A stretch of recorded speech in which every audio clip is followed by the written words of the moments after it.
Okay. Yeah. So ఇప్పుడు అంటే మీ మీద ఎన్ని చేసినా కానీ ఆ ఫాలోవర్స్ ఈవెన్ ఫాలోవర్స్ని పక్కన పెట్టినా కానీ మీ శిష్యులు కానీ ఎవరు కూడా మిమ్మల్ని సినిమాల పరంగా మీరు తీసుకునే ఆ, ఏదైతే సినిమాటిక్ లిబర్టీస్ తీసుకొని మీరు అన్నీ చేస్తూ ఉంటారో ఆ సినిమాలు అలాంటి తీయకపోయినా కానీ మీ మీద వాళ్ళనివ్వరు వాళ్ళు. కృష్ణవంశీ గారి దగ్గర నుంచి చూసుకున్నా కానీ జగన్ చూసుకున్నా కానీ తేజ చూసుకున్నా కానీ సో ఇది చూస్తే కొంత ఒక వండర్ అనిపిస్తుంది.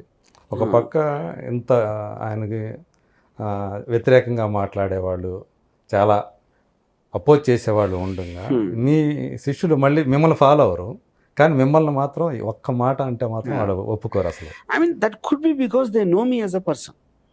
ఇప్పుడు బయట ఇప్పుడు ట్రోలింగ్ చేసేవాళ్ళు కానీ వేరే వాళ్ళు ఎవరైనా సరే నాకు తెలియని వాళ్ళు నా గురించి వాళ్ళ perception comes from the media, okay. Various other things. అది నేను ఒక ర్యాండమ్ ట్వీట్ అవ్వచ్చు, లేకపోతే నేను అమ్మాయితో డాన్స్ చేస్తా ఫోటో పెట్టచ్చు, వీడియో పెట్టచ్చు, ఇలాంటి వాటి మీద వాళ్ళు ఇన్ఫర్ చేస్తారు. వీళ్ళు నాతో ఉన్నారు, they know me as a person, కాబట్టి వాళ్ళ పర్సెప్షన్ నా మీద చాలా డిఫరెంట్గా ఉంటుంది. మంచిది ఎందుకు ఉంటుంది అంటే అది వాళ్ళని అడగాలి ఒకవేళ ఉంటే అది. సో మీరు అంటే మిగతా అన్ని విషయాలాగానే సెక్స్ కూడా ఒక ఎమోషన్ కింద చూస్తారు, ఎందుకు తీయకూడదని కూడా అంటారు. ముద్దులు పెట్టుకోవడం కానివ్వండి, వేరే అంటే కాళ్ళు మధ్య మీరు చేసినటువంటి కానీ మీ ఫాలోవర్స్ మీరు ఒక పక్కన వాళ్ళ మేకలన్నా కూడా సో దీన్ని నేను అనేది అంటుంది సగం సగం మిమ్మల్ని అర్థం చేసుకొని చేసేవాళ్ళు ఇలాంటి చేయటం కరెక్టే, ఇలా చేయొచ్చు అంటే అది సొసైటీ. నేను చెప్పిన లాజిక్ కనెక్ట్ అవడానికి నేను చెప్పింది అప్లై చేయడానికి తేడా ఉంటుంది. అవును, నేను చేసినట్టు వాళ్ళు చేయగలరు, చేయలేరు. ఎందుకు చేయలేరు అంటే ఫస్ట్ ఆఫ్ ఆల్ మీరు ఫ్రీగా బతకడానికి కావాల్సింది 3 ముఖ్యమైన. ఒకటి దేవుణ్ణి వదిలేదు, ఒకటి ఫ్యామిలీని పట్టించుకోకూడదు, బంధాలు ఉండకూడదు, సొసైటీని కేర్ చేయకూడదు. అంటే ధైర్యం ధైర్యం అని ఎప్పుడు వస్తుంది మీకు? మీరు అవతల అంటాడేమో, అనుకుంటాడేమో, చేస్తాడేమో అనేది మీకు ధైర్యం, భయం అనేది అక్కడి నుంచి వస్తుంది ఉన్నట్టు. మీరు దాన్ని లాజికల్ గా ఆలోచించారు, ఏం చేస్తాడు, మాక్సిమం ఏమవుతుంది అనే కాన్సిక్వెన్స్ అనేది మీరు ఆలోచించగలిగితే భయం అనేది ఉండడానికి ఛాన్స్ లేదు. కానీ అప్లికేషన్ వాళ్ళు దూరం నుంచి చూసి ఆనందిస్తారు, కానీ వాళ్ళు ఇప్పుడు దేవుని వదిలేరు, ఫ్యామిలీని వదిలేరు, సొసైటీని పట్టించుకోకుండా ఉండలేదు. ఎవరైనా అలా చేయగలిగితే వాడైపోతాడు, మళ్ళీ రాముని ఫాలో అవడు. అది నేను చెప్పేది. అది జరగట్లే ఇక్కడ ఫాలో అయ్యేవాడు ఏంటంటే మీరు ఏదైతే ఉన్నారో అంటే వేరేది తెలియక వర్డ్ వాడతారు ఫాలో అనేది. అదే. సో ఇప్పుడు వ్యూహంకి వస్తే సో 10వ తేదీ రిలీజ్ అవుతుంది. సో మళ్ళీ దానికి శపథం అని తీయాలనే ఆలోచన ఎందుకు మళ్ళీ? అది ఫస్ట్ నుంచి ఉంది, ఎందుకంటే ఫస్ట్ నుంచి మేము ఆలోచించింది వ్యూహం అనేది వైఎస్ఆర్ గారు పోయినప్పటి నుంచి till the end of ceremony, మన ముఖ్యమంత్రి అయ్యే వరకు, జగన్ ముఖ్యమంత్రి అయ్యే వరకు వ్యూహం. కరెక్ట్.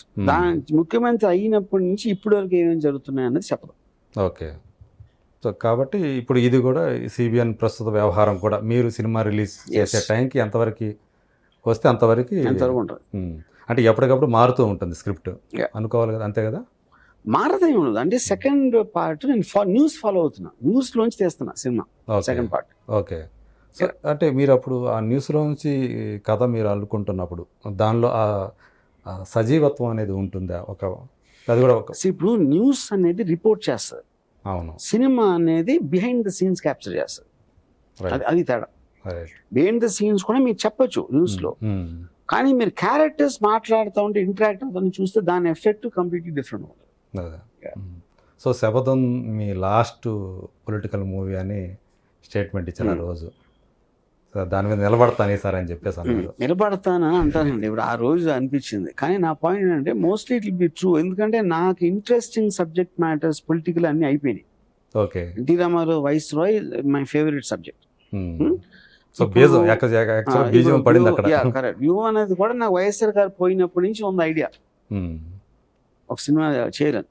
ఓకే. కానీ వైఎస్ఆర్ అంటే కూడా మీకు బాగా అభిమానం? Not real. వైఎస్ఆర్ గారిని ఎప్పుడు ఫాలో అంటే ఒక అన్ఎక్స్పెక్టెడ్ సిచ్యువేషన్ లో ఒక పెద్ద లీడర్ హఠాత్తుగా పోయినప్పుడు అప్పుడు ఏర్పడిన వాక్యూమ్ లోంచి ఏ శక్తులు ఎలాంటి ఎజెండాస్తో వస్తాయి అనేది నాకు ఇంట్రెస్టింగ్ పార్ట్ అక్కడ. ఓకే. సో రామ్ గోపాల్ వర్మ గారి దగ్గర నుంచి ఒక మంచి ఫ్యామిలీ సబ్జెక్ట్ అంటే ఎటు పొలిటికల్ సినిమాలు తర్వాత తీస్తారో లేదో తెలియదు, ఫస్ట్ స్ట్రైకింగ్ పాయింట్స్ వస్తాయో లేదో ఫస్ట్ తెలియదు. ఆఫ్ ఆల్ నాకు ఫ్యామిలీ సినిమా అంటే ఏంటో తెలియదు ఇంతవరకు. నేను ఇన్నిసార్లు చెప్తారు కానీ, ఎందుకంటే ఫ్యామిలీలో ఉన్నోళ్ళే విలన్స్ ఉంటారు. ఫ్యామిలీలో ఉన్నోళ్ళే ఒసామా బిన్ లాదెన్ కూడా ఫ్యామిలీ ఉంది. ఓకే, ఇప్పుడు ఫ్యామిలీ అనేది ఒక ఎమోషనల్ ఒక జానర్ అంటే అదేనా, ఫ్యామిలీ అందరూ వెళ్తారు సినిమాకి, ఫ్యామిలీ సినిమా అనుకుందాం. ఫాదర్ ఏమో హీరోయిన్ నడుము చూస్తూ ఉండొచ్చు, వైఫ్ ఏమో హీరోయిన్ బట్టలు చూడొచ్చు, ఆడేమో ఎందుకు వచ్చాను ఈ సినిమా కానీ కొడుకు నిద్రపోతూ ఉండొచ్చు, మన కూతురేమో ఎవడో బాయ్ ఫ్రెండ్తో టెక్స్ట్ చేసుకుంటూ ఉండొచ్చు. ఉట్టే లోపలికి వచ్చినప్పుడు బయటకు వెళ్ళేప్పుడు ఫ్యామిలీ ఉంటారు, కానీ వాళ్ళందరూ individual members. Individual members living room లో టీవీ చూస్తారు, కానీ బెడ్రూమ్ లో ఏం చూస్తారో ఎవరికి తెలియదు కదా. అప్పుడు ఫ్యామిలీ అనేది అవుట్డేటెడ్ సిస్టమ్. అది ఓకే, మీ దృష్టిలో ఫ్యామిలీ లేదు, అవుట్డేటెడ్ సిస్టమ్. ఫ్యామిలీ అంటే మ్యాక్సిమం మీకు ఏముంటుంది అంటే, మీరు వేరే వాళ్ళు ఎవరు కేర్ చేయరు కాబట్టి మీరు రోడ్డు మీదకి వచ్చాక ఇంటికి వెళ్ళినప్పుడు మీకు పిల్లలు నా అని వచ్చి మిమ్మల్ని కౌలించుకొని నా భార్య అని చెప్పి మీ ఏదో పెద్ద ప్రాపర్టీ లాగా ఫీల్ అవుతారు ఫ్యామిలీ. అదొక్క సైకలాజికల్ ఆస్పెక్ట్ తప్పిస్తే family is an outdated system. అది సో ఒక్కసారి మనం ఫ్యామిలీస్ మీరు అన్నట్టు లేని సమాజాన్ని ఒక్కసారి ఊహించుకుంటే I think it is coming, it's already started. ఇప్పుడు మీరు డివోర్స్ రేట్ ఎంత ఎక్స్ట్రాడినరీ హై అయిపోయింది. ఇటలీలో ద రేట్ ఆఫ్ బర్త్ పడిపోతాను యూరోప్ అన్నింటిలో, అంతలో యూరోప్ లో. అండ్ మనం ఇండియా చూసుకుంటే చైనా దాటిపోయాం జనాభా. అదే ఓకే, కానీ the point is the institution of marriage అనేది డిక్లైన్ లో ఉంది. ఓకే, సో అప్పుడు ఒకవేళ మీరు అన్నట్టు ఆ డిక్లైన్ లో ఉంటే రేపు పాపులేషన్ పరిస్థితి ఎలా ఉంటుంది? అది కూడా డిక్లైన్ అవుతుంది 100%. Elon Musk already said the biggest worry is population decline. ఎందుకు పిల్లల్ని కనాలి అనుకోకపోవడం డిక్లైన్. అది it is not about relationship మీకు లివ్ ఇన్ ఉండొచ్చు, క్యాజువల్ గా ఉండొచ్చు, మ్యారేజ్ ఉండొచ్చు. పిల్లలు వద్దు అనుకున్నప్పుడు that is the decline of population, not about population. ఆ స్టేట్ వస్తుందంటారా? వచ్చేస్తుంది, ఆల్రెడీ స్టార్ట్ అయింది.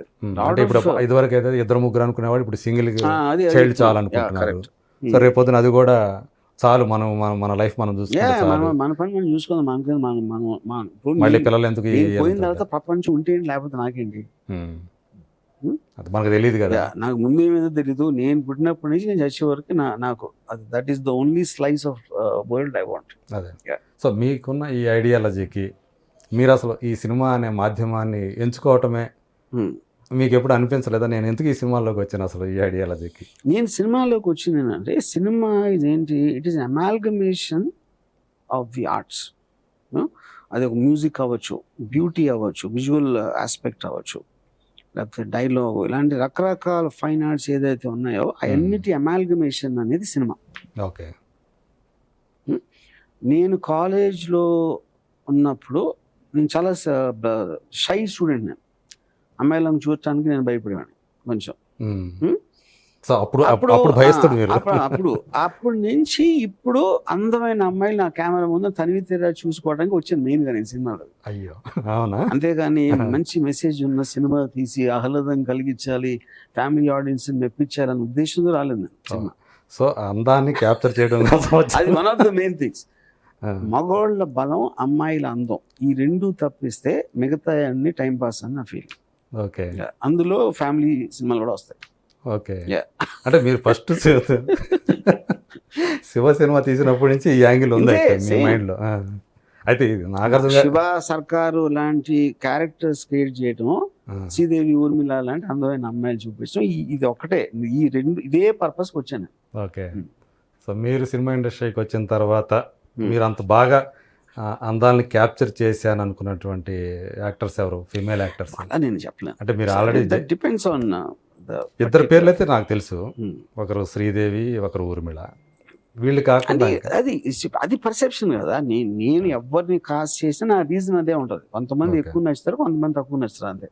ఓకే, సో వాళ్ళిద్దరులాగా మీరు తర్వాత మీరు ఎవరితో సినిమాలు తీశారో, ఎవరినైతే పరిచయాలు చేశారో వాళ్ళు అంతగా పేరు తెచ్చుకోలేదు, దీనికి ఏమన్నా ఎందుకంటే? అది చెప్తున్నా, అది నాకు ఫస్ట్ ఆఫ్ ఆల్ చాలా సార్లు నేను చెప్పింది ఏంటంటే, శివ ఎందుకు హిట్, ఇప్పుడు నా ఫ్లాప్ సినిమా గురించి అడిగితే నాకు శివ ఎందుకు హిట్ అని తెలియదు ఎంతవరకు.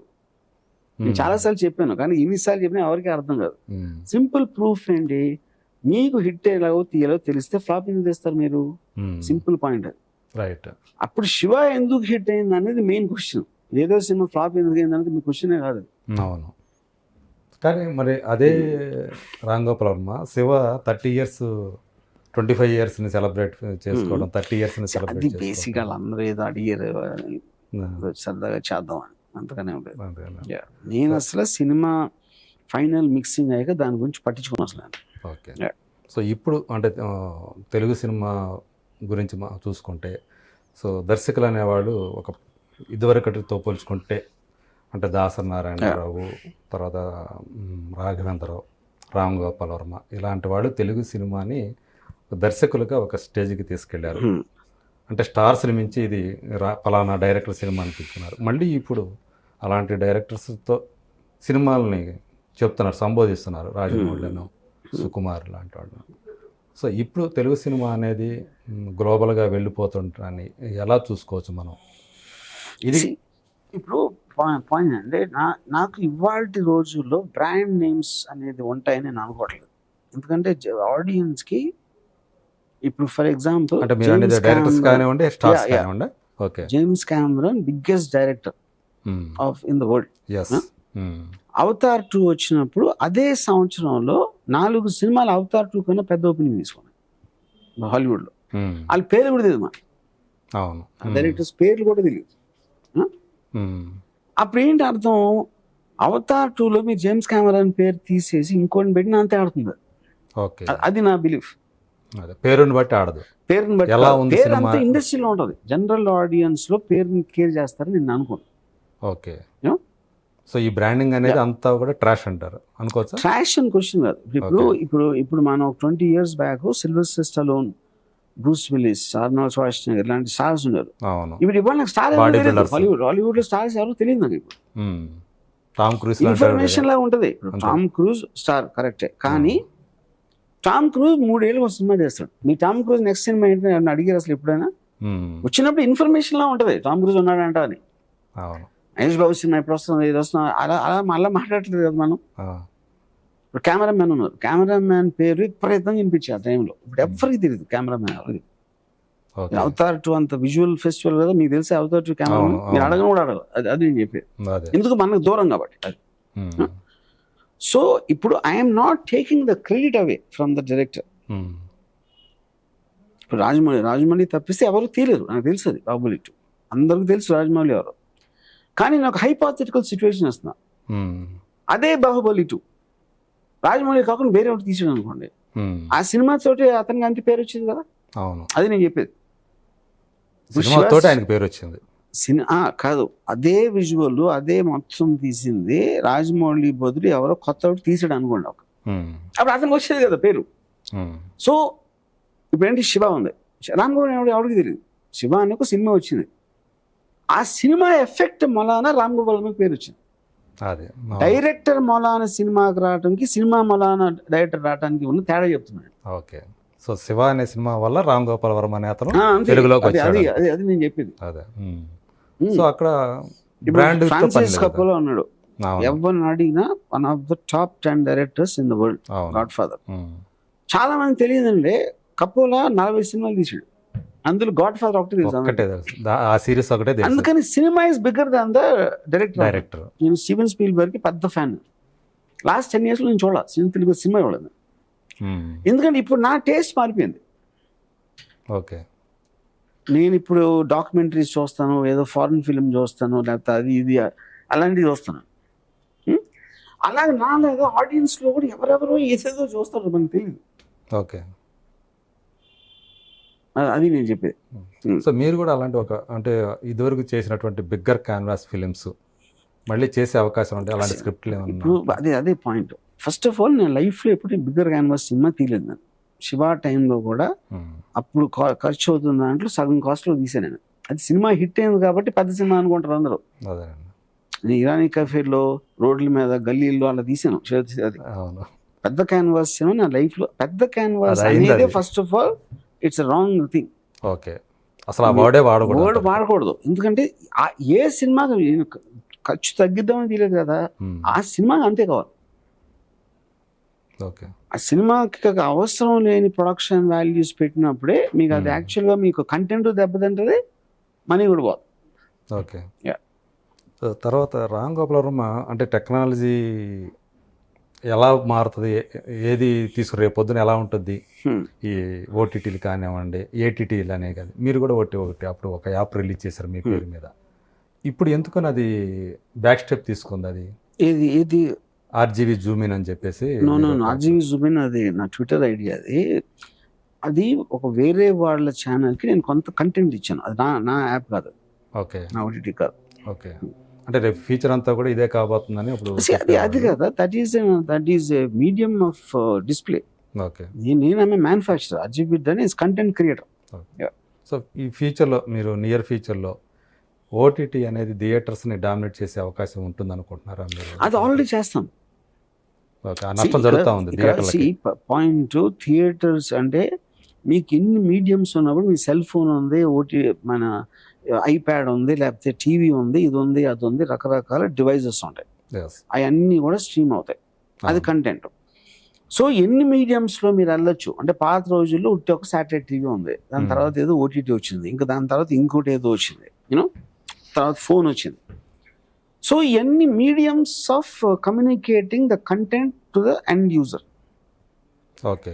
దేంట్లో ఎక్కువ చూస్తారు ఏంటి, ఎందులో ఉన్న కాంప్లెక్సిటీస్ ఉన్నాయని వాటికి ఉంటుంది. మీరు థియేటర్కల్ రిలీజ్ అంటే మీరు పబ్లిసిటీ ఖర్చు పెట్టాలి, థియేటర్స్ ఖర్చు పెట్టాలి, అదొక ఎక్స్పెన్సివ్ ప్రాసెస్. ఓటీటీలో అయితే అది ఉండకపోవచ్చు, అంత కొంతే ఉండదు, ఇంకెక్కడో అసలు ఉండకపోవచ్చు. సో అది మీరు ఇప్పుడు ఒక గ్లాస్ అంతే బడ్డీ కోట్లో అమ్మాడా, మాల్లో అమ్మాడా, లేకపోతే బ్రాండ్ షాప్లో అమ్మాడా అనేది ఫైనల్గా ప్రోడక్ట్ అదే ఉంటుంది. అది ఏ మీడియం ద్వారా కన్స్యూమర్ దగ్గరికి వెళ్తుంది నాకు డిఫరెన్స్ ఉంటుంది. ఓకే. సో ఆ రకంగా చూసుకుంటే రేపు ఫైనల్గా రేపు ఓటీటీలోంచి ప్రొడ్యూసర్కి వస్తుంది, థియేటర్ నుంచి కూడా ప్రొడ్యూసర్కి వస్తుంది, అవును, అంటే శాటిలైట్ నుంచి కూడా వస్తుంది. అన్ని ఎవెన్యూస్ ఆఫ్ ఇన్కమ్. అవును, ప్రొడ్యూసర్ తింటాం కానీ మీనింగ్ లేదు. అది ఇదివరకు ఏంటంటే ఒకటే ఉండేది, థియేటర్ ఇప్పుడు చాలా రకాల అతనికి ఇది వచ్చేసి. సో మీరు కూడా వెబ్ సిరీస్ లాంటివి తీసే అవకాశం అంటే ఎందుకు మీరు? నేను చేస్తున్నాను ఇప్పుడు, యాక్చువల్గా ఐఎమ్ డూయింగ్ వెబ్ సిరీస్. అవునండి. ఓకే. ఎప్పుడు వస్తుంది మా ముందుకు అది? It will take time.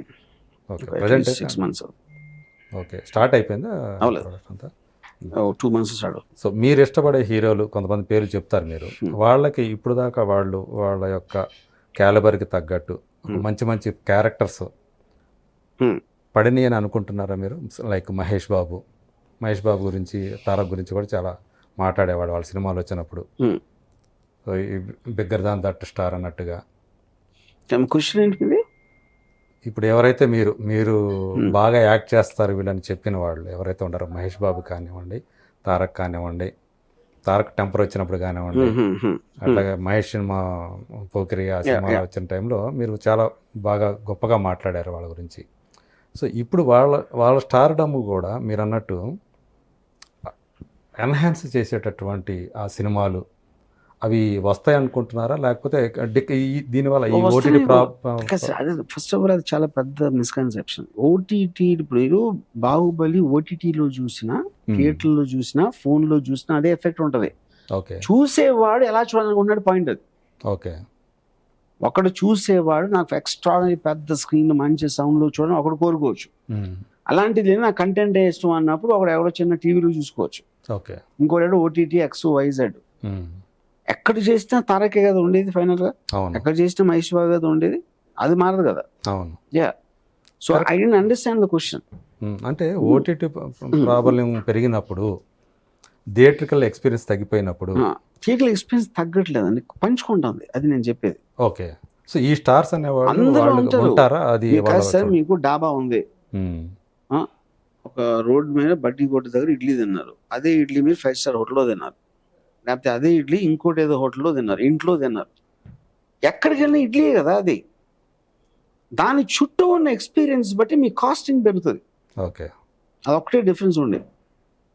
So cinema కూడా మీరు ఐమాక్స్లో చూసారా, లేకపోతే పైరసీలో మీ ఫోన్లో చూసారా అనేది డిఫరెన్స్. అదైతే మారదు కదా, కంటెంట్ అయితే మారదు కదా. అవును. అప్పుడు దాంట్లో మీరు ఎన్ని అవెన్యూస్లో మీ దగ్గరికి ఎంత డబ్బు వస్తుంది అనేది ఒకటే మీరు చూస్తారు, అంతేగాని థియేటర్లో తక్కువ, ఓటీటీలో ఎక్కువ పాయింట్ కాదు. అదే. Yeah. సో ఓవరాల్గా ఇండియన్ సినిమా చూసుకుంటే అంటే ప్రపంచాన్ని ఇది కూడా ఒకప్పుడు ఓన్లీ హాలీవుడ్ అంటే చాలా గొప్పగా చెప్పుకునేవాడు. ఈరోజు ఇండియన్ సినిమా కూడా ప్రపంచమంతా విస్తరిస్తూ ఉంటే సో ఈ ఎవల్యూషన్ ఆఫ్ ఇది ఇండియన్ సినిమా అని అనుకోవచ్చా ఇది? సరే ఇప్పుడు ప్రపంచం విస్తరించడం అంటే మన వాళ్ళు అక్కడ ఉన్నారు కాబట్టి తెలుగు చూసేదాళ్ళే కదా, Telugu Indians whatever you know. So ఎవెన్చువల్గా మనకేంటంటే మనం Telugu industry, but Telugu industry కాదు, రాజమౌళి చేస్తున్నాడు అది. ఓకే. ఎవరో కాంతారా డైరెక్టర్, ఎవరో పుష్ప అల్లు అంటే అప్పుడు మనం ఓన్ చేసేసి మన తమిళ ఇండస్ట్రీ బాంబేలో బాతీసింది అంటే తమిళ్లో 150 సినిమాలు తీస్తారు, తెలుగులో 100 అన్నీ వెళ్తున్నాయి. ఎక్కడికి వెళ్తున్నాయి అన్ని?